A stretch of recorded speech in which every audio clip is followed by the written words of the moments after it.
Rhinoplasty அப்படிங்கிறது நம்மளோட நோஸோட வடிவத்தை மாற்றி அமைக்கிறதுக்காக செய்யக்கூடிய ஒரு சர்ஜரி தான் ரைனோபிளாஸ்டின்னு சொல்கிறோம்.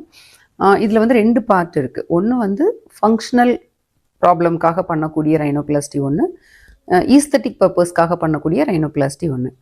என்ன ஃபங்க்ஷனல் ப்ராப்ளம் அப்படின்னு கேட்டிங்கன்னா, ஒரு சிலருக்கு வந்து நோஸ் பிளாக் வந்து மேஜர் கம்ப்ளைண்ட்டாக இருக்கும். அவங்களுக்கு பார்த்தீங்கன்னா சின்ன வயசில் அடிபட்டிருக்கலாம், இல்லை அடிபடாமையே அவங்க பிறவியிலேயே அவங்களுக்கு வந்து அந்த நோஸ் 2 நோஸ்க்கும் நடுவில் இருக்கக்கூடிய அந்த செப்டம் வந்து ரொம்ப வளைஞ்சு போய் இருக்கிறதுனால அவங்களுக்கு வந்து ப்ரீதிங் டிஃபிகல்ட்டி ரொம்ப இருக்கும்.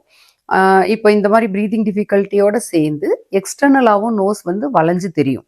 அடிபட்டதுனாலையோ இல்லை நேச்சுரலாகவும் இருக்கலாம்.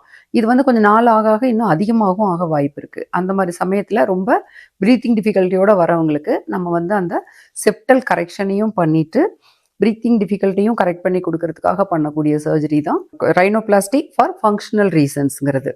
காஸ்மெட்டிக் பர்பஸ்க்காக பண்ணக்கூடியது வந்து அவங்களுக்கு வந்து ஃபங்க்ஷனலாக எந்த ப்ராப்ளமும் இருக்காது, ப்ரீத்திங் டிஃபிகல்ட்டி இருக்காது, வேறு எந்த ப்ராப்ளமும் இருக்காது. பட் ஆனால் அவங்களுக்கு நோஸ் வந்து இந்த டார்சம் ஆஃப் த நோஸில் வந்து ஒரு பெரிய ஹம்ப் இருக்குது, இல்லை வந்து ஆலார் பேஸ் வந்து ரொம்ப வைடாக இருக்குது, இல்லை நேசல் டிப் வந்து ரொம்ப ரவுண்டாக மொத்தமாக இருக்கிற மாதிரி இருக்குது. இந்த மாதிரி பல ரீசன்ஸ்க்காக அவங்களோட அப்பியரன்ஸ் ஆஃப் த நோஸை வந்து இம்ப்ரூவ் பண்ணுறதுக்காக பண்ணக்கூடியது வந்து ஈஸ்தட்டிக் பர்பஸ்க்காக பண்ணக்கூடிய ரைனோபிளாஸ்டி. இந்த மாதிரி ரைனோபிளாஸ்டியில் 2 மேஜர் டிவிஷன் இருக்குது, functional rhinoplasty and aesthetic rhinoplasty. இன்னும் ஃபர்தராக வர வீடியோவில் இதை 2 பற்றியும் நான் இன்னும் எக்ஸ்பிளைன் பண்ணி சொல்கிறேன். தேங்க்யூ.